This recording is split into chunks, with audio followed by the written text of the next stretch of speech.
de poder ver a ellos también fuera de la cárcel. A veces cuando ocurres conflictos internacionales, la gente me dice que soy muy valiente. Yo recibo esto con mucho pudor precisamente porque sé lo que es cubrir ese tipo de conflictos desde dentro, como les ha pasado a ellos. Los corresponsales y los enviados especiales tenemos el lujo de que eso acaba y nosotros nos volvemos a casa, y en casa todo está bien. Entonces, si queremos seguir conectados a eso, es una cuestión de corazón, pero ellos no tienen ese lujo, ellos viven ahí y su situación es mucho más peligrosa que la nuestra, porque es tu casa, es tu familia, es tu trabajo el que estás perdiendo, son tus hijos, tienes que salir huyendo, te conocen los vecinos, el gobierno está encima tuya. Entonces, siempre he dicho que el periodismo más importante es el local. Quizás el más glamuroso es el internacional, pero no es ni mucho menos ni el más valiente ni el más importante. Nuestra misión, si acaso, es precisamente intentar que no se olviden cosas como las que están pasando en Nicaragua. Y esto les aseguro que es una batalla diaria que nos cuesta mucho ganar, porque nosotros no hacemos los periódicos.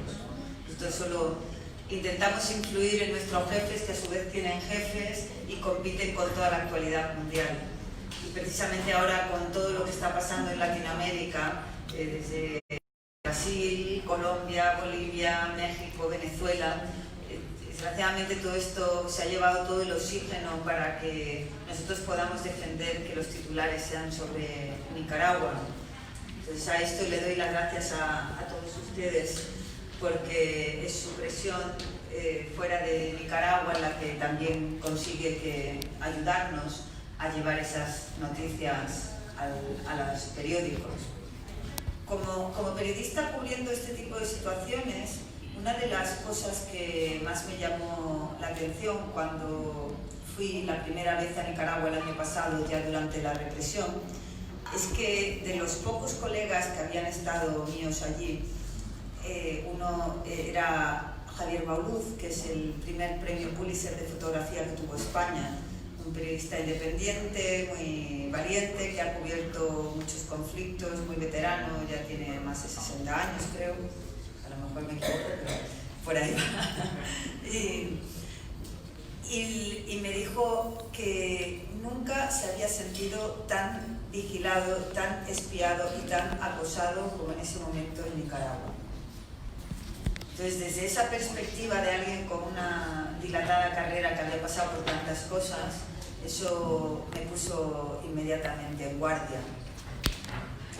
Y ocurre que Nicaragua, ya saben, es un país pequeñito donde el Frente Sandinista ha desarrollado todo un sistema de control de partido y de Estado a través de los barrios y de las ayudas que ha ido dando a lo largo de los años. Entonces, ahí los vecinos espían a los vecinos y es muy difícil que no te vigile esa mirada del gobierno. Me sorprendió, de hecho, que dado ese nivel de brutalidad que estábamos viendo, pues medios como 100% Noticias aguantasen tanto en antena, y ellos eran muy valientes, porque pues daba mucho miedo lo que estaba pasando en Nicaragua. Estabas dentro y uno se sabía vigilado a todas horas. Yo les puedo decir que la noche yo me fui a una casa particular precisamente porque en los hoteles mis compañeros que habían estado allí me dijeron que era muy fácil controlarte cuando entrabas al hotel, que había gente siguiéndoles en las manifestaciones, y entré por el aeropuerto sin decir a lo que iba y me fui a una casa particular, y la noche de la Divina Misericordia salí a la calle en el taxi y hicimos tres puntos en el que no nos dejaron pasar. Y cuando nos estábamos volviendo, porque no era posible llegar hasta allí, recibí una llamada de la cónsul de España en Managua, que me dice: Mercedes, ¿pero qué haces intentando entrar ahí? ¿No sabes cómo están las cosas? Y Yo me quedé, digo, pero ¿tú cómo sabes que estoy intentando entrar ahí? Dice, me ha llamado la cónsul de Estados Unidos para decirme que hay una periodista española que se llama Mercedes Gallego que está intentando entrar. Entonces,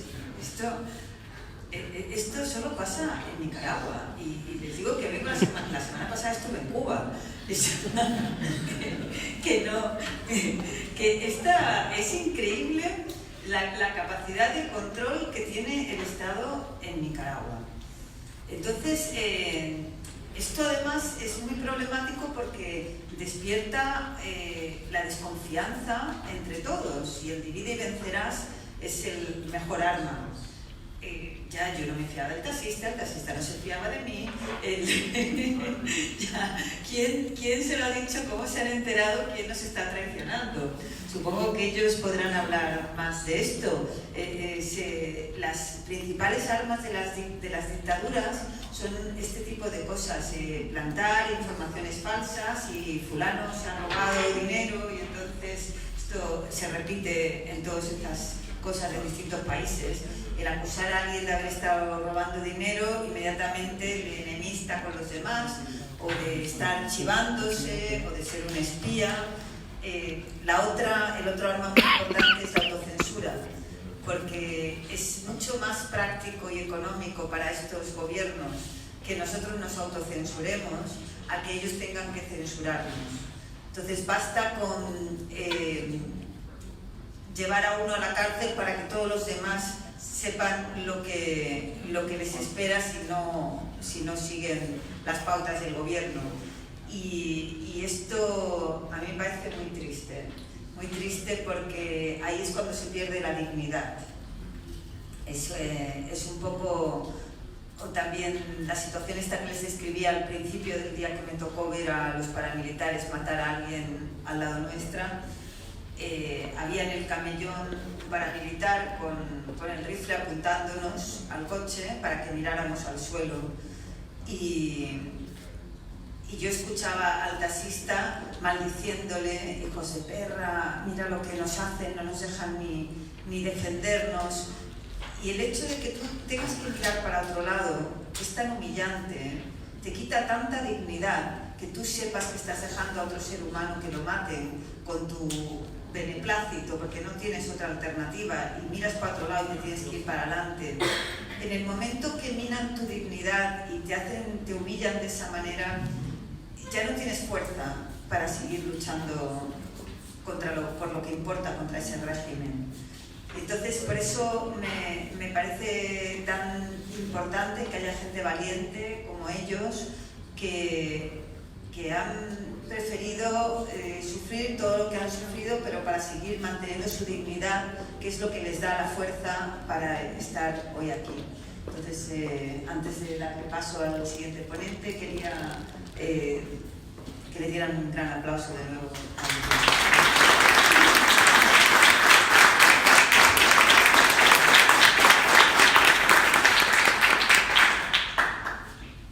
bueno, ya saben que vamos un poquito mal de tiempo hoy, entonces entiendo que el primer panelista va a ser Miguel Moro o Lucía, que han cambiado el orden. Vale, el que me habían dado era el...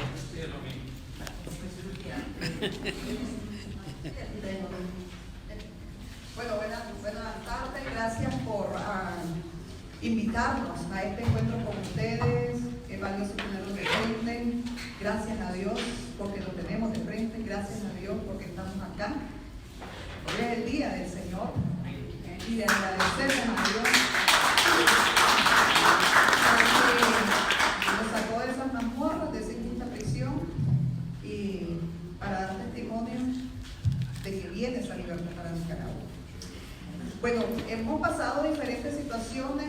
Nosotros como cristianos las vemos como pruebas, porque en todo esto que hay un estado de maldad en estos momentos en Nicaragua, hemos resistido con el bien, con la verdad y de forma pacífica, en el caso de nosotros como periodistas, haciendo nuestro trabajo, que es de informar. ¿Cuán difícil es informar bajo una dictadura? Ya hemos visto las represalias y los resultados, y que te pueden matar, como a nuestro colega Ángel Gaona, te pueden encarcelar, como nos ocurrió a nosotros. A otros les tocó el exilio, como el caso de Pedro y otros colegas que se encuentran en Costa Rica, España, en Estados Unidos, en Guatemala y en otras regiones del mundo. Es cuando lo das todo por informar la verdad. Las dictaduras, pues informar bajo dictadura, pues tenés que burlar la censura. Ellos te la imponen. El reto del periodista, el desafío, es burlar esa censura, no ceder a las presiones, a las amenazas, porque si cedemos, pues estamos prácticamente entregándole nuestra línea editorial. Y eso era lo que la dictadura Ortega Murillo quiso hacer con 100% Noticias, presionando, amenazando de muerte, principalmente a Miguel, principalmente a Verón, ¿ya? Amenazándolo de muerte. Si Miguel ha dicho, hasta aquí llego porque van a matar a Verónica, van a matar a mi amiga, van a matar a mi hijo, a mis hijos, nos van a matar a todos, vamos a cerrar el canal. Si hubiera cedido, pues le hubiéramos quedado mal a Nicaragua. Ya, le hubiéramos quedado mal. Pero se decidió, nosotros en nuestro caso, seguir informando y asumiendo pues los riesgos. Nunca pensamos que nos echaran presos. Pero gracias a Dios salimos de esa prisión. Y ante el mundo, pues se está viendo un periodismo valiente en Nicaragua, no solo por nosotros, sino por los otros colegas que siguen informando con la verdad, bajo mucho riesgo, porque les han robado sus instrumentos de trabajo, los siguen hostigando, los siguen amenazando. Ellos ponen en las casas, los tenemos vigilados, esas pistas. Pero es algo cultural en Nicaragua, todos nos vigilan.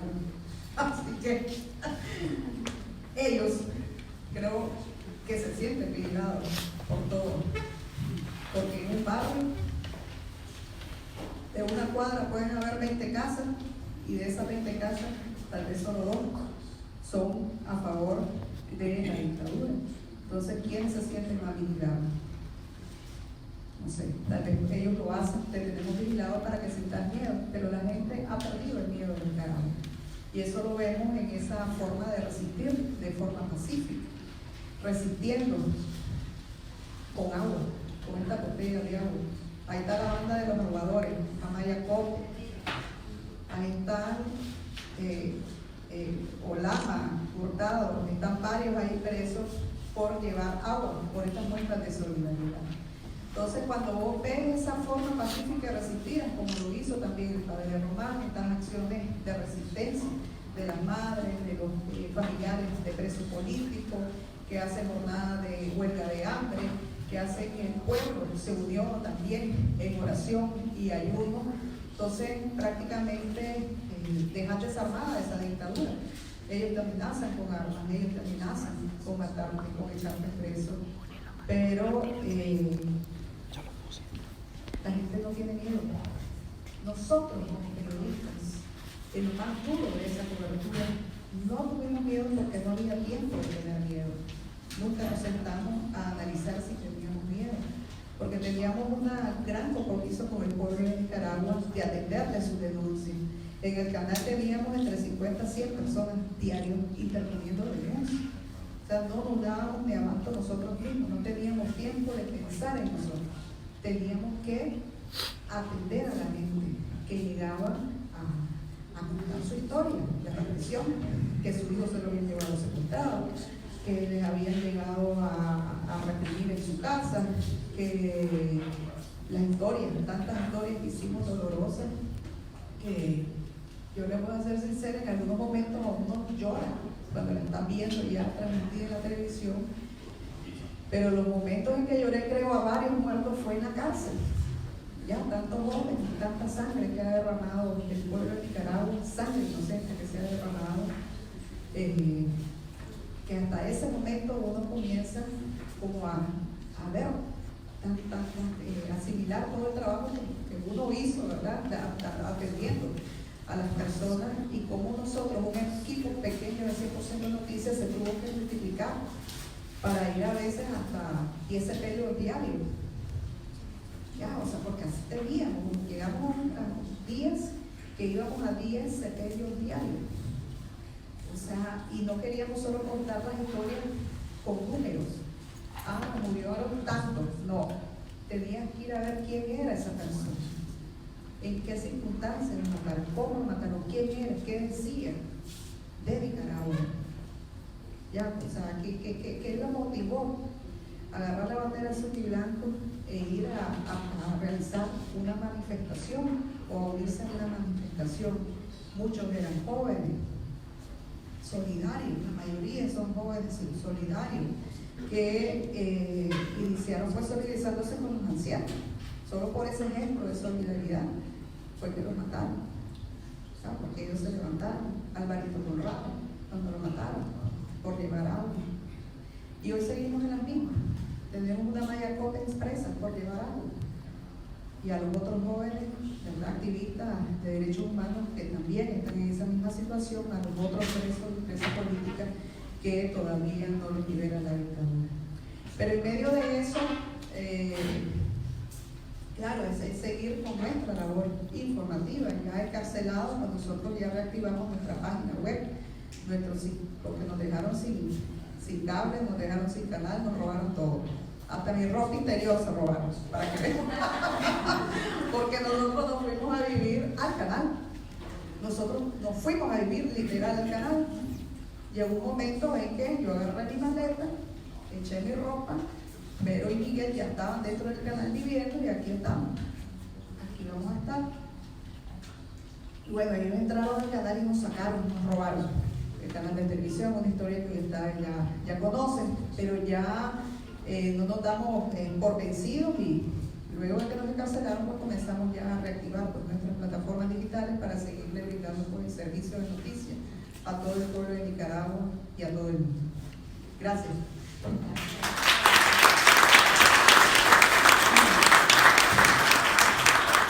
Buenos días, bendiciones a todos. Gracias por la invitación, es agradable estar aquí.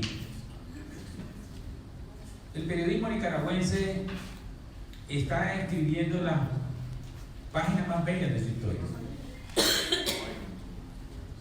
El hecho de decir y afirmar, incluso con una dictadura militar sandinista, porque el término militar no es simplemente adorno, es en efecto lo que es una dictadura militar apoyada por el ejército, por la policía y ahora por paramilitares, amenazando de muerte a todo aquel que no comulgue con sus ideas, amenazándolos todos los días, reprimiéndolos, golpeándolos, encarcelándolos.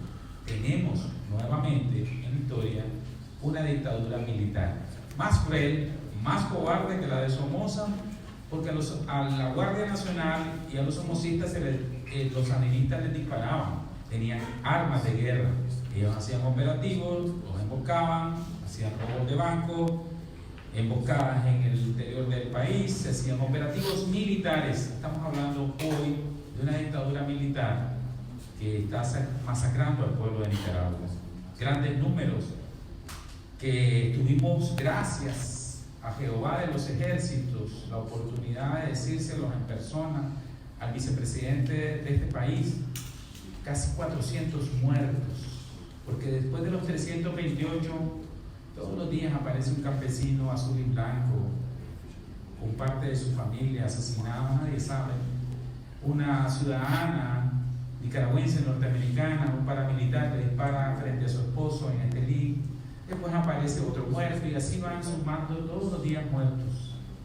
Hay más de 3.000 heridos de bala, eso nunca ha pasado. O sea, manifestantes que le han disparado con pistolas 9 milímetros los paramilitares, ACAS, contra una persona, contra un ciudadano desarmado. Eso es además de cruel, es cobarde. Más de 3.000 heridos de balas. ¿Cómo se están recuperando esas personas? Centenares de presos políticos, llegamos a ser casi 1.000 presos políticos, todos terroristas.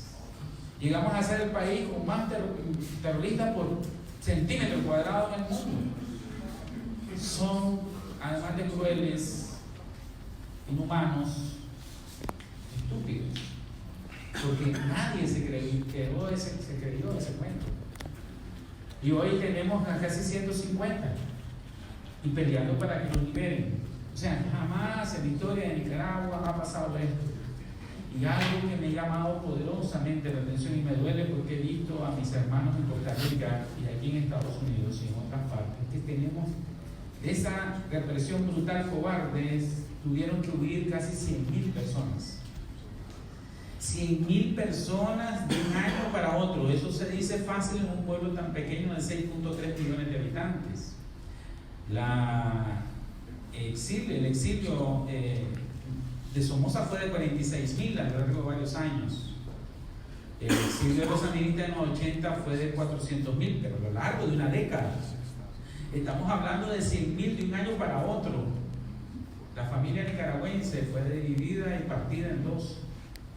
Y hemos visto en el parque de Costa Rica a muchos nicaragüenses dormir en el suelo. Y a nuestros compañeros periodistas pasar hambre y dormir en el suelo, en este país y en Costa Rica. O sea, son cifras alarmantes.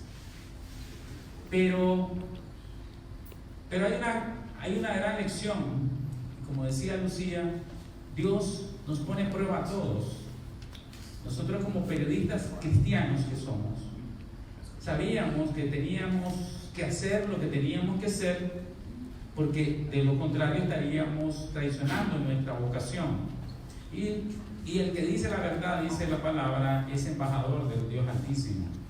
Y no podíamos, por principio, decir otra cosa que no fuera la verdad. Sobre todo en un momento tan dramático, cuando se perfilaba y se nos anunció a nosotros 3 días antes lo que iban a hacer. Porque a mí el gobierno me mandó a llamar para que yo no cubriera, para sacar a programas independientes, porque venían con todo. Yo creía que era un tipo de represión liviana, pero lo que ellos decían era que iban a matar, que se pusiera en ese primer momento la reforma de la seguridad social. Se les salió de las manos, ellos mismos se convirtieron en asesinos que se multiplicaban. Llegó un momento en que ya no pudieron echar para atrás y lo que hicieron fue el dictador. Se echó para atrás con la ley de seguro social, pero siguió matando después. Y se preparó el ejército paramilitar. Pero esta prueba que está pasando al pueblo de Nicaragua nos está haciendo mejores nicaragüenses. ¿Por qué? En primer lugar, la dictadura lo que persigue es que nos atemoricemos. Eso es para que no tengamos movilidad, no tengamos capacidad de cambio, que lo mantengamos con el pecho a tierra, diría un buen nicaragüense, porque si no te matan. Eso no está pasando en Nicaragua. Los periodistas nicaragüenses no aceptamos la censura, no nos sometemos a ella. Cuando nosotros ponemos esa posición de principios, ellos ya perdieron. ¿Qué van a hacer? Y somos más de 1.000 periodistas dentro y fuera del país que tenemos una gran sala de prensa.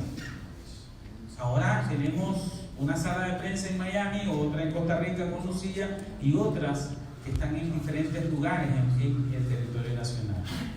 Y hay miles de periodistas de todas las generaciones dispuestos a decir: no aceptamos la censura, ni nos someteremos a ella. Podrán hacer lo que quieran, pero es una posición de principio que ya les denota derrota. Y el pueblo de Nicaragua conoció la verdad, y la verdad nos hizo libres. El objetivo de la dictadura era: voy a matar, voy a reprimir y que nadie se dé cuenta. Si te pones en el centro 100%, vas de viaje, mejor te quedas callado y vas a recibir dinero. Los otros pueden perder sus señales y todas sus prerrogativas, hasta sus propiedades, y su vida, y su libertad. Pero el pueblo de Nicaragua vio en vivo y directo la masacre, conoció la verdad, sabe quiénes son los culpables, conoció la verdad. A nivel internacional, la verdad se hizo pública y se certificó en 2 grandes comunicados, uno del Alto Comisionado de las Naciones Unidas y uno del Comité Interamericano de Derechos Humanos, y se conoció la verdad. Y el mundo sabe la verdad, y nosotros sabemos la verdad. Y cuando sabemos la verdad, ya sabemos lo que tenemos que hacer. Y el pueblo de Nicaragua sabe lo que tiene que hacer. Sabe que con un gobierno sandinista no tenemos futuro. Y no estoy hablando de mera política partidaria o gubernamental. No tenemos futuro. Son asesinos los que están ahí. No, son gente que roba propiedades, que no respeta la fe de los nicaragüenses, que no respeta la propiedad privada de los nicaragüenses, que son ladrones. Ni un solo empresario, inversionista nacional e internacional va a poner $1 más mientras el gobierno sandinista esté en el poder. Eso lo sabe el pueblo. El pueblo no va a perdonar que se les haga sacrilegios, que se utilice el nombre de Dios para mentir, para blasfemar. No lo va a perdonar. Ya lo decidió que hay que cambiarlo. Ahora, a diferencia de otros tiempos históricos, ya no es por las armas, no debe ser por las armas, no queremos armas. Somos la mayoría. Y cuando nosotros, esa mayoría, diga hasta aquí, es hasta aquí. Y es tan sencillo como no hacer nada por un periodo largo o mediano de tiempo. Vamos a un paro nacional. No hay otra. Porque no queremos enfrentarnos con nuestros hermanos nicaragüenses que se dicen sandinistas. Miren, muchos de ellos avergonzados. Había policías que se sentían avergonzados en las mazmorras del Chipote cuando nosotros estuvimos ahí comunicados, o en la prisión de alta seguridad. Había gente que decía y se avergonzaba, y mientras mi esposa la ofendían las turbas afuera en el Chipote, le decían de un montón de cosas, en los mismos policías había otros, y a nosotros nos decían: si te abandonaron, mira que ya ni tu esposa te viene a ver, mira que nadie te trae nada. Venía un policía y me decía: no es cierto, don Miguel, ya su esposa está afuera, no la dejan entrar. Dentro de ellos mismos hay una gran vergüenza, y eso se va a desbaratar solo, por dentro, porque está podrido. La diferencia, y lo que tenemos que hacer nosotros, me avisan, es resistir, organizarnos, tener una dirección nacional, política y cívica, que nos diga qué hacer. Porque el pueblo, como conoce la verdad, sabe lo que tiene que hacer: no guerra, no violencia, porque ese es el campo del enemigo. Le encanta meterse a ese campo, hasta ellos mismos se ponen bombas para matar a más gente. El pueblo nicaragüense va por la vía cívica y pacífica, porque somos la mayoría, y vamos a sacar a este gobierno, porque ya sabemos que no tenemos futuro. Y la verdad vendrá después. Y la justicia vendrá después, pero sin ánimo de venganza, porque tenemos que perdonar. Para curar estas heridas tenemos que perdonar. Ama a tus enemigos, bendice a los que te persiguen. Es difícil, es horrible. En la cárcel es espantoso perdonar, pero tenemos que hacerlo. Porque si no, vamos a caer en el mismo ciclo de violencia. Van a ser los otros en minoría los que van a ser hasta injustamente perseguidos algunos. Entonces tenemos que buscar la verdad, hacer justicia. Van a pagar lo que tienen que pagar, pero no va a haber cárcel suficiente en Nicaragua como para meter a tanta gente presa. Y tenemos que tener una justicia transitoria. Todo eso lo tenemos que preparar desde el corazón, porque el cambio viene de Dios, el cambio viene. Nada ni nadie lo detiene. Eso es cierto, eso es profético. Ya sabemos qué tenemos que hacer. El pueblo sabe y no tiene miedo. No tiene miedo, es inteligente, es astuto. Ya conoce su adversario y es inteligente y no va a cambiar de parecer. No hay forma. Ellos salieron por la puerta más espantosa de la historia, como asesinos, criminales y cobardes, corruptos. Ya no tienen futuro para Nicaragua. Yo quiero agradecerle al Dios Altísimo, Jehová de los ejércitos, porque nos dio la oportunidad en un momento que no se va a volver a repetir en la historia de Nicaragua para hacer lo correcto. Y salven, las mujeres son más valientes que nosotros. Yo sí tenía miedo en algunos momentos por ella, por mi esposa, por mis hijos, por todos los muchachos jóvenes que arriesgaban sus vidas todos los días, dentro y fuera del canal, porque sabía que se estaban exponiendo a lo más espantoso que puede pasar en una sociedad, cuando mandan a asesinos a las calles a asesinar impunemente. Pero Dios nos dio la entereza, la revelación y la valentía, porque Dios es un Dios que da espíritu de valentía y no de cobardía. Y nos dio el norte. Y no sabíamos que íbamos a caer presos, pero sí sabíamos que nos podían censurar, sí sabíamos que nos podían robar el canal, pero presos, tal vez una semana. Pero no, ellos se fueron con todo contra nosotros también. Pero Dios estuvo con nosotros cada día, desde el 18 de abril hasta el 21 de diciembre. Dios estuvo conmigo, con Lucía y con todos los presos políticos hasta el 11 de junio de este año, cuando nos liberaron a todos, y fue una gran alegría para el pueblo de Nicaragua, dentro y fuera de Nicaragua, porque Dios estaba ahí. Y ni uno solo de los presos políticos ha salido diciendo, no, me arrepiento, no, perdón, no. Han salido más fuertes, hemos salido más fortalecidos, porque Dios estaba con nosotros. Dios me salvó a mí la vida un montón de ocasiones, de contraer muchas enfermedades. En esos lugares hay de todo tipo, de alacranes, ratas, ese que cae de todo, eso es lo más horrible que puede pasar ahora. Y nos dio la libertad.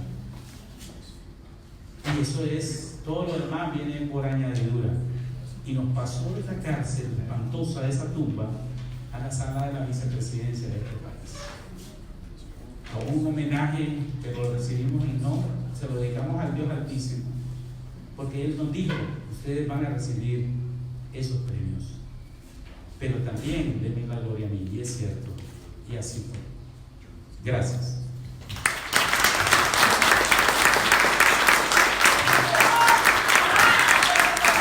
¡Se van! Muchas gracias por ese testimonio. Y el último panelista, antes de abrir el turno de preguntas, va a ser Pedro. Bueno. Situación. Sí, ok. Bueno, yo la primera amenaza que recibí formalmente de este gobierno, la recibí en diciembre del 2006. Diciembre del 2006. Recibí una caricatura. Soy caricaturista. Yo recibí una caricatura anónima en el diario. Habían hecho un esfuerzo por demorarlo, eso se lo voy a reconocer. Entonces la caricatura, aquí no hay ningún menor de edad, ¿verdad? Si no, te tapan los oídos. La caricatura era bastante gráfica. La caricatura, yo nunca, hasta abril de 2018, por una decisión propia mía, muy personal, nunca había sido, digamos, de salir mucho en entrevista o mostrarme físicamente durante todo eso, porque la mera verdad que a mí siempre he sido la filosofía que es mi trabajo el que tiene que estar ahí afuera. Yo no soy tan importante como persona en ese sentido. Entonces, la caricatura dibujaron a alguien que se supone que era yo, y está así de a perrito, ¿verdad? Y me está sodomizando a Daniel Ortega. Y entonces, y le pusieron, y decía arriba, dice, te cogí, hijo de puta. Y entonces la persona que está siendo sodomizada dice, oye, que Molina. Esa fue la primera amenaza directa que yo recibí de la dictadura. Sabiendo el currículum de Daniel Ortega, o sea, tenía todavía un extra de la caricatura, ¿verdad?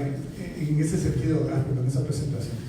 Luego, lo que pasa es que también en mi trabajo en particular, uno se acostumbra a las amenazas, porque gente que está descontenta por tu caricatura hay todo el tiempo, y no siempre fue el gobierno, a veces fue la iglesia, a veces fue la empresa privada, a veces fue, o sea, todo el mundo. Yo creo que no hay nadie que a mí no me haya tirado verbo a Nicaragua, o a nosotros, en realidad los caricaturistas, lo cual también viene con el trabajo. El problema es cuando comienzan a pasar cosas más allá de la simple amenaza o de las palabrotas de que son mierdas, son aquí, son allá.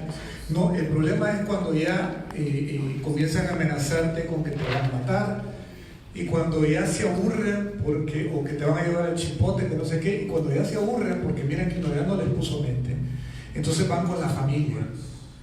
Entonces uno es responsable de estas cosas. Yo no sé, yo creo que como periodista a todos nos pasa que como estamos inmersos en el día a día de producir la noticia, de estar pendientes de lo que está haciendo y todo eso, nosotros mismos perdemos esa visión completa de lo que está pasando afuera, y a veces no somos ni siquiera conscientes del peligro que ya estamos corriendo. Cuando empezaron las protestas de abril, y esto es una cosa antes de entrar a lo de abril del año pasado, que quería decir esto también, los asesinatos, las torturas, la muerte a bala, los abusos policiales horrendos no empezaron en abril de 2018, han estado pasando desde 2007. Y yo se lo decía a un grupo de muchachos la vez pasada. ¿Saben qué era lo que estaba pasando? Yo soy del norte, yo soy de Estelí. Como estaba pasando en la montaña, nadie le estaba poniendo mente. Aunque les duela, ustedes lo comenzaron a poner mente cuando la sangre comenzó a correr en el adoquinado. Y eso fue lo que pasó. Pero las cosas estaban muy, muy, muy mal antes de eso. Poquito antes de que estallara lo de abril, el ejército había matado a unos niños. Yo no sé si se recuerdan. Entonces, ¿se acuerdan del señor que le cortaron los pies también? Porque el horror que la policía le hizo al tenerlo recluido en un baño putrefacto y perdió los pies. Entonces, todo ese tipo de cosas horrorosas. Bebés ya habían sido asesinados por la policía. Y no uno, varios. Entonces, esto no empezó en abril del año pasado. En abril del año pasado, lo que sí hubo fue el despertar finalmente de la conciencia cívica, de enfrentar la realidad, de que teníamos un problema. Y eso fue lo que está ido a hacer. Entonces yo recuerdo que yo fui a la primerita marcha a cubrirla para Confidencial, que es para que yo trabajo. Entonces yo era de Estelí, yo fui a la primerita marcha en Estelí, de los muchachos. A mí me avisan y me dicen, mira, los funcionarios van a hacer una marcha. Y yo digo, bueno, pues va a ser en defensa del gobierno. Pero estamos hablando de Estelí. Yo no sé ustedes si saben el color que tiene la ciudad de Estelí, ¿no? Entonces, pero no, andar el mate, que no sé qué. Y me fui a asomar, pero la verdad, honestísimamente les digo, yo no fui con ninguna expectativa. Ya, yo dije, si hay algo, va a ser la gente del UNED haciendo una cuestión en defensa del gobierno con lo de la reforma de seguridad social. Llegué y lo primero que me impresionó fue la bandera azul y blanco, y no había una rojinegra en la parte alta de la ciudad de Estelí, para los que conocen ahí por el colegio Nuestra Señora del Rosario. Y entonces, comencé a preguntarle a los chavalos, ¿verdad? ¿Qué onda? ¿Quién decía usted aquí? No, nosotros venimos a protestar por la reforma porque nos está jodiendo a nuestros abuelos, a nuestros padres. Yo me crié con mi abuelita y todo eso. Ese tipo de conexiones humanas son las que el gobierno no carbura. ¿Bien? Entonces, y por eso es que yo iba acá para papá. Y comenzó la marcha, y yo recuerdo que como a 5 cuadras ya le pusieron la primera línea de antimotines. Yo me adelanté porque aquí se rompen la madre. Entonces venían los chavalos avanzando y estaban ellos dispuestos y fue la segunda cosa que me sorprendió. ¿Ya? Los chavalos que iban ahí, en vez de buscar confrontación con ellos, que a veces se dice que los jóvenes son así como muy dados y muy volátiles y todo eso, llegaron y sorpresivamente tomaron otra calle, ¿no? Y los dejaron burlados los policías no sabían ni cómo reaccionar y se quedaban viendo al jefe a ver qué les decía. Y salieron corriendo y se metieron por la esquina. Miren, corretearon por toda la ciudad de Estelí los antimotines a los chavalos y no lograron pararlo. ¿Ya? Hicieron eso como 4 o 5 veces. Yo iba corriendo con ellos y les decía, oye, ¿y quién es el líder aquí? Porque yo quería, pues, para poner una nota o algo, mandar. Entonces me decía, aquí no hay líder, aquí venimos todos autoconvocados. La primerita marcha, yo no inventé el término, nadie se lo inventó, de ellos salió, no había, y yo lo puedo decir con honestidad porque yo estuve ahí.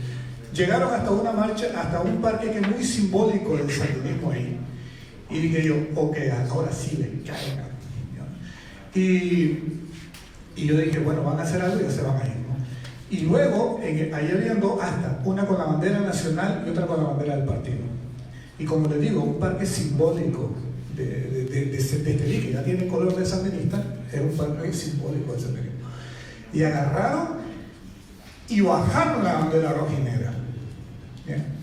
Y entonces cuando esto estaba pasando, yo comencé a ver, porque yo los conozco, un pueblo pequeño, todos nos conocemos, yo comencé a ver infiltrados de la gente de la alcaldía que andaba entre los chavalos. Y esto va a terminar mal. Esa fue la primera marcha, y esa primera marcha terminó en violencia, porque ahí yo creo que, no sé si este registro será correcto, pero creo que fue el primer disparo que se voló de un paramilitar, fue ahí. Un tipo sacó la pistola y bueno, y esta vez por lo menos lo hizo al aire para espantar a los chavalos que estaban ahí. Entonces, y esa primera marcha también, luego de ello, hablando ya del periodismo, luego en las redes locales en Estelí, la gente que me conoce me estaba mandando, como les digo, yo soy muy privado, pero bueno, pueblo pequeño, la gente que me conoce me mandaba capturas de pantalla, donde de los grupos de WhatsApp, de los fanáticos del gobierno, me echaban la culpa. Y decían, allá andaba el caricaturista fulano de tal por cual papá, ese es el que andaba insolentando a los chavalos. La primerita. Y luego yo seguí cubriendo todas las marchas que se dieron en Estelí. Y además de seguir trabajando, ¿verdad? Haciendo caricaturas de todo eso. Luego pasó todo lo que pasó, mataron a Ángel Gaona, golpearon a un montón de periodistas, le robaron a otro montón, nos confiscaron nuestra redacción en Confidencial. Yo ya acababa de estar ahí 2 días antes haciendo casualmente una entrevista con la cadena Al Jazeera y fue el último registro que quedó de adentro de la redacción, porque a los 2 días llegaron ellos en mitad de la noche, se robaron todo lo que pudieron, porque en su reducida mente creyeron que llevándose todo lo que estaba ahí, nosotros ya no vamos a seguir actualizando el sitio. O sea, gracias a Dios que son tan... Entonces, al día siguiente llegan los colegas y dicen, bueno, no ha quedado nada, pero vamos a prestar, traemos los datos que nosotros prestamos, no sé qué, pero actualizamos el sitio y lo actualizamos el siguiente día. Entonces dijeron, hijo, escuche, le quitamos la pausada y siguen trabajando. Entonces regresaron ese mismo día de la noche y ahí sí ya se tomaron el edificio. Así como estamos aquí hablando ahorita, ahí están todavía metidos en el edificio, ¿no? Luego, a la semana, lo hicieron con 100% noticia. Y Miguel tiene razón. O sea, todo el mundo preveía que ya lo habían hecho con Confidencial, lo podían hacer con otros medios, pero de que se lo llevaran a ellos presos, que se llevaran a un periodista y que hicieran lo que hicieron con ellos, yo creo que ninguno lo esperaba. Honestamente, yo sí puedo decir con honestidad que no esperaba eso. No esperaba que cerraran el CEMIN, por ejemplo, tampoco. O sea, no esperaba un montón de cosas que ya esta dictadura nos ha hecho ver bien claro que para ellos no hay absolutamente ningún tope para los dos. Entonces, luego de eso, que pasó lo de ellos, comenzamos nosotros también a recibir información acerca de que iban con otros periodistas, incluyendo algunos de nosotros. Haciendo corto el cuento, terminamos mucha parte de la redacción de Confidencial regada en 4 países.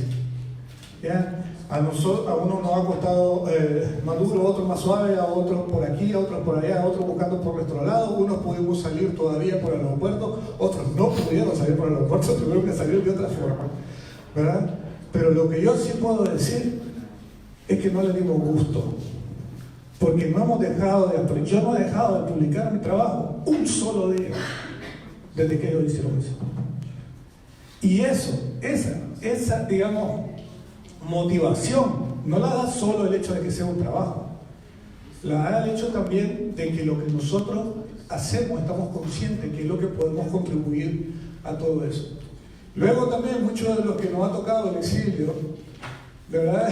Nicaragua dice que no sé qué, que no sé cuánto, te fuiste al exilio, ¿verdad? ¿Cuándo? Cualquier otra cosa y todo eso. Esos comentarios de esa gente desubicada también el costo que uno paga por hacer esto, ¿verdad?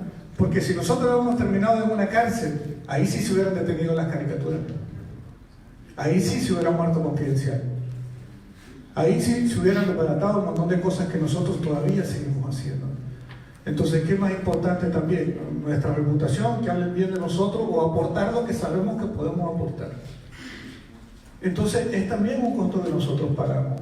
Ahora, no sobre la situación actual y sobre todo eso ya Lucía y Miguel lo han expuesto, o sea, espléndidamente. Yo coincido totalmente con ellos.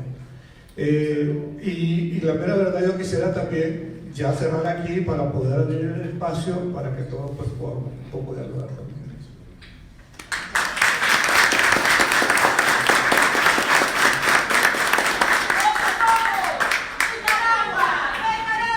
¡Libertad! ¡Nicaragua! ¡Libertad! Se van y jamás volverán. Pues muchísimas gracias por este relato tan poderoso que nos has dado y esta visión del periodismo que nos hace a todos que nos más dignos. Yo quería, antes de darle paso a las preguntas, contarles una última cosa que se me ha pasado en la presentación. Después de esa anécdota que les comenté, que cuando la cónsul de España me avisó que sabía que estaban intentando entrar en la Iglesia de la Misericordia y que nos tuvimos que volver, yo seguí haciendo llamadas a todos los colegas nicaragüenses que había conocido por allí, y entonces una colega del Canal 10 me salió al rescate. Yo ya había perdido al taxista que desconfiaba de mí y yo de él, y me recogieron estos colegas del Canal 10 y fuimos en la caravana esta llena de energía hasta las puertas de la Iglesia de la Misericordia, con todo el mundo que se levantó a protestar, porque sabíamos que a esos chavales los iban a masacrar si no íbamos hasta allí. Entonces fueron los periodistas nicaragüenses los que me permitieron seguir dando esa cobertura a esa noche crítica, porque, como bien han contado ustedes, no se rinden nunca. Muchas gracias, y ahora creo que es el turno de ustedes que cada uno haga la pregunta que tenga en la cabeza. A ver quién le pasa el micrófono. ¿Alguien puede pasar el micrófono?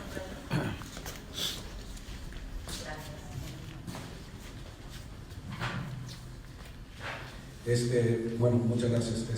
¿Podrían hablar un poco sobre esa reunión que tuvieron con Pence? ¿Qué visión ven ustedes que tuvieron a partir de esa reunión, ¿no? Porque en realidad, creo yo, y basado en lo que han habido varias visitas a Nicaragua de delegaciones de Estados Unidos y con embajada gringa, y mediante toda la crisis de Estados Unidos se sabe que realmente, en el fondo, los gringos prefieren que haya una estabilidad y no una falta de vacío en Nicaragua que puede desembocar en algo, quién sabe dónde, ¿no? Entonces, yo creo que el mal escenario es que los gringos prefieren que Daniel esté en el poder hasta que se vea que la oposición tenga capacidad, ¿verdad?, estratégica de plantear una alternativa, ¿verdad? Entonces, no sé qué opinión tuvieron ustedes de esa reunión con Pence. Bueno, la reunión con el vicepresidente pues fue emocionante.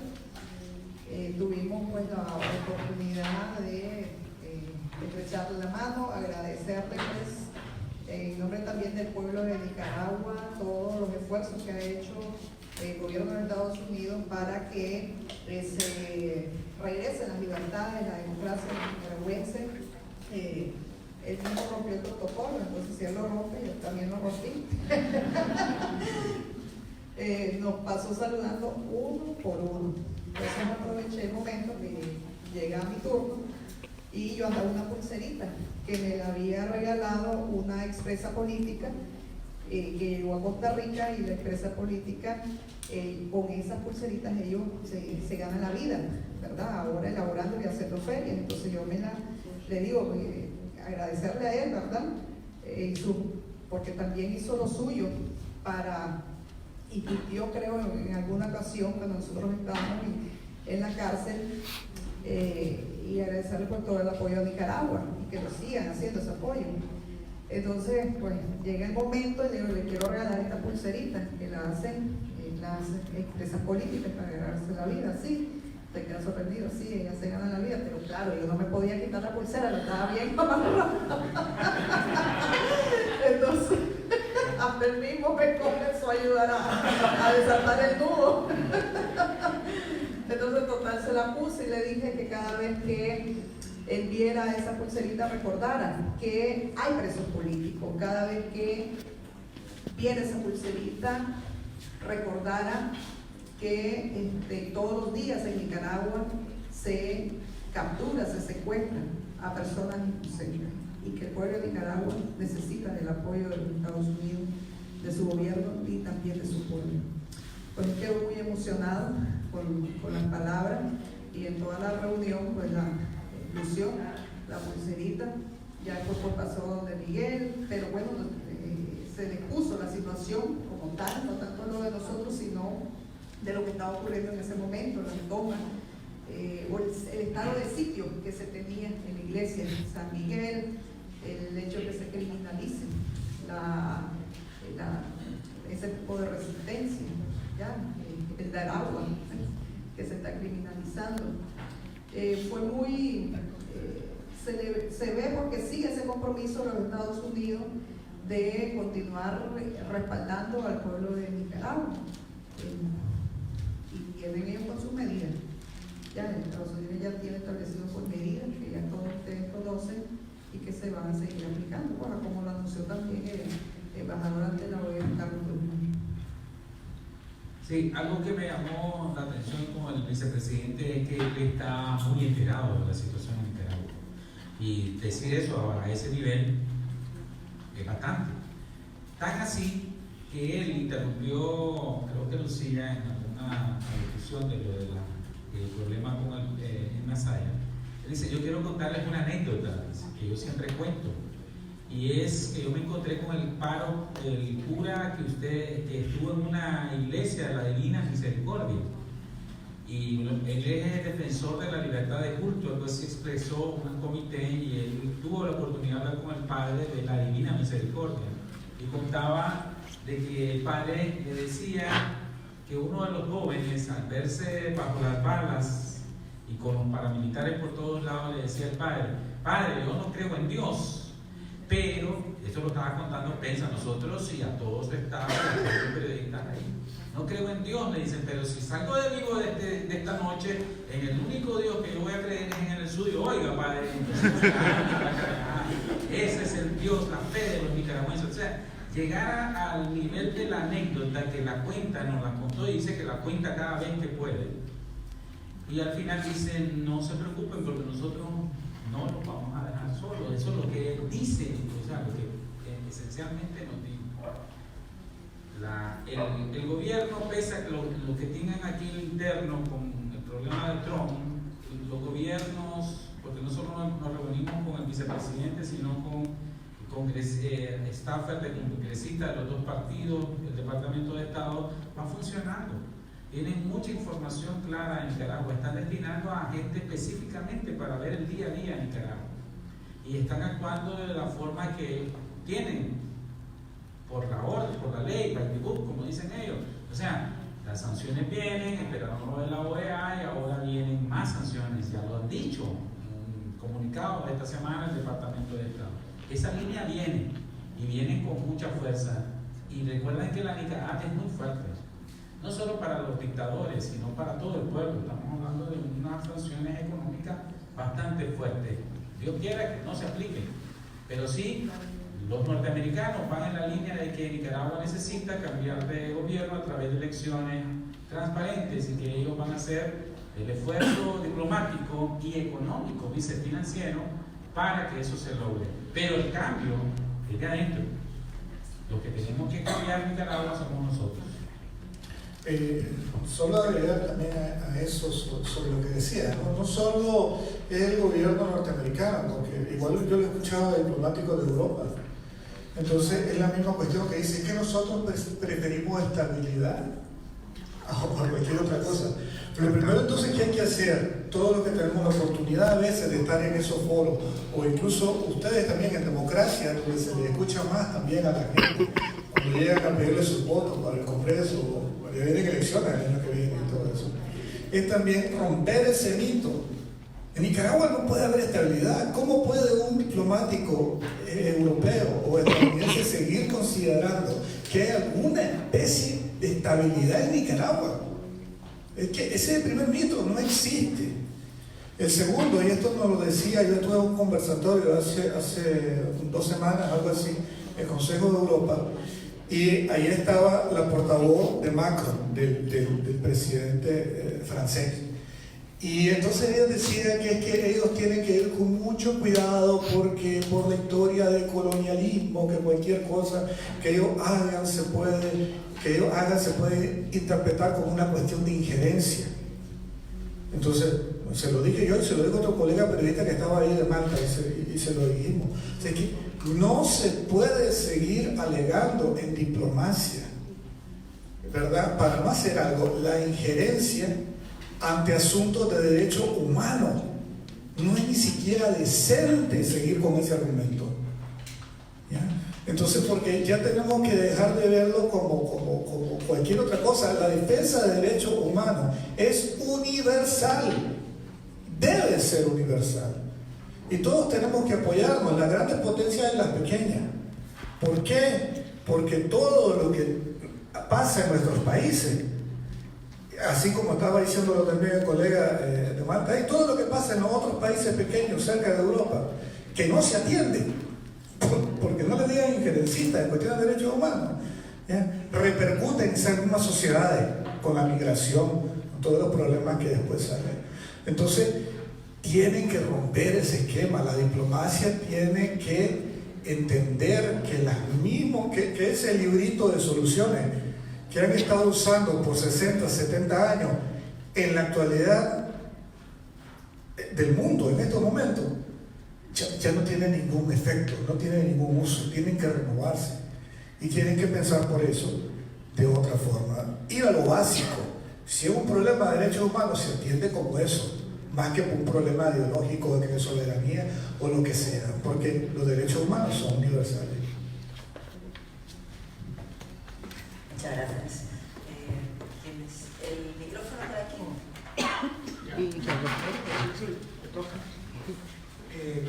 Buenas. Al mismo tiempo que esta administración de Trump se opone a la dictadura de Corrupción de Ortega, es una de las pocas cosas buenas que Trump apoya a un gobierno bastante corrupto en Honduras,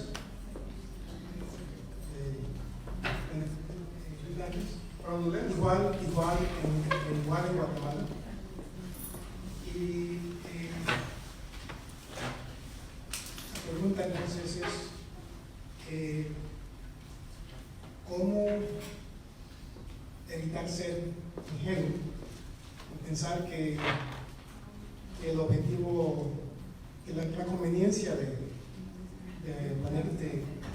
levantar una bandera democrática en cuanto a Nicaragua no resulte mañana en algo peor, algo como lo que vivimos hoy día en Guatemala, en Honduras? Para nosotros, yo soy panameño y hemos participado en todos estos 40 años de lucha, de esperanza y de desencanto. Y sí, viendo la situación de Salvador, de Guatemala, me preocupa mucho, ¿no? ¿Qué lineamientos, qué dirección ofrecen hoy día para lo que es, qué es lo que será en Nicaragua mañana, y cómo cuidarse de la derecha, que no tiene de las derechas, que no tiene moral alguna? Esa es la pregunta. Bueno, voy a contestarle a él. Esto no es un asunto ni de derecha, ni de izquierda, ni de centro, es un asunto de derechos humanos. ¿Ya? Si se viola derechos humanos en Guatemala, en Honduras, en Panamá, es un asunto de derechos humanos. No se puede admitir que se violen los derechos humanos. Es inaceptable. Y en Nicaragua, Daniel Ortega, su esposa, sus hijos no son factor de estabilidad, son un factor de total desestabilidad. O sea, ellos no están matando al pueblo. Ellos solo recetan balas. La única que ofrece la dictadura, la única oferta electoral que tiene es bala, bala, bala, bala. ¿Ya? Y la gente de Nicaragua es patria libre y vivir, esa es la consigna, no es como, y es diferente. Miren cómo era antes, en el 79, entonces, cuando se derrocó el Somocid. Decían patria libre o morir. No, o sea, si la gente está desarmada, es otro chip, es una generación que le ha cambiado ese chip. ¿Por qué voy a tener yo una patria libre y voy a morir por esa patria para tenerla libre? No, yo quiero mi patria libre para vivir. Y los chavalos han puesto su cuota de sacrificio solo por estar con una bandera azul y blanco y nos están matando por eso. Lo llevan preso en Nicaragua por eso.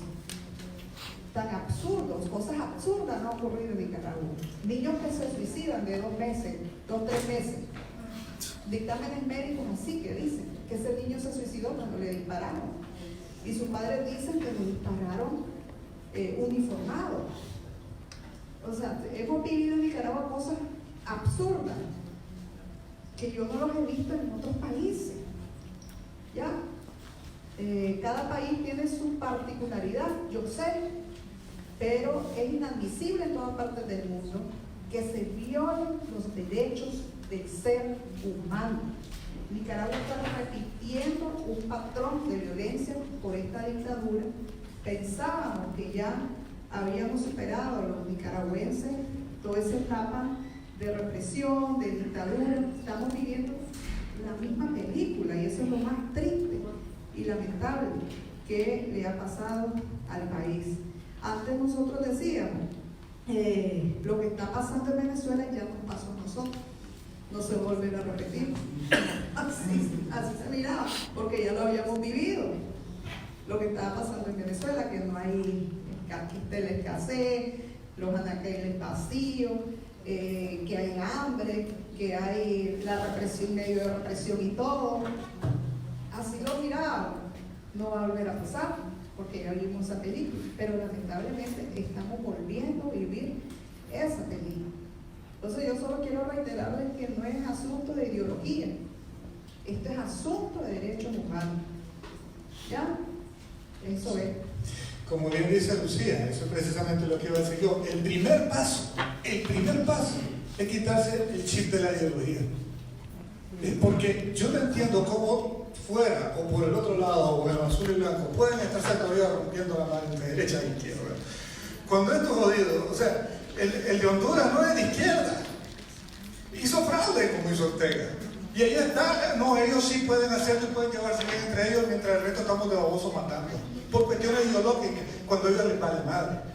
Ahora, por ejemplo, de Guatemala, yo conozco bastante Guatemala, yo vivía ahí en Guatemala. Casualmente, hablando de los ejemplos y de los malos ejemplos de las cosas que pasan, yo estaba en Guatemala la semana que Daniel Ortega expulsó a los expertos que estaban en Nicaragua. Y entonces yo digo, esto va a pasar algo acá. Estaba todavía yo en Guatemala cuando Jimmy Morales salió acuerpado con todos los militares, con todos sus generales, a decir que expulsaba a la CICIG. ¿Por qué creen que hizo eso? Porque miró que este gobierno de Nicaragua estaba haciendo lo que le roncaba y no está pagando un costo. Entonces todos estos locos dicen, pues yo hago lo mismo, pues si no pasa nada yo hago lo mismo. Entonces ese es también el otro peligro que diplomáticamente los otros países como Estados Unidos y todos los más grandes no han visto, que están sentando un mal precedente en Latinoamérica. Entonces, el primer paso es dejar de ver esto con prisma ideológico. Esta es una crisis de derechos humanos fundamentales. Sí, el pueblo de Nicaragua sabe la Nicaragua que quiere. No andamos perdidos, sabemos, lo hemos escrito, ahí está, lo hemos vivido. No nos van a dar a actuar con el dedo.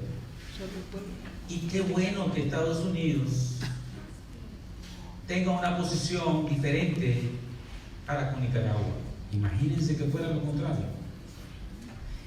Porque dos cosas teme Ortega y su dictadura: al pueblo en las calles, porque si pierde las calles pierde el poder, y a los gringos.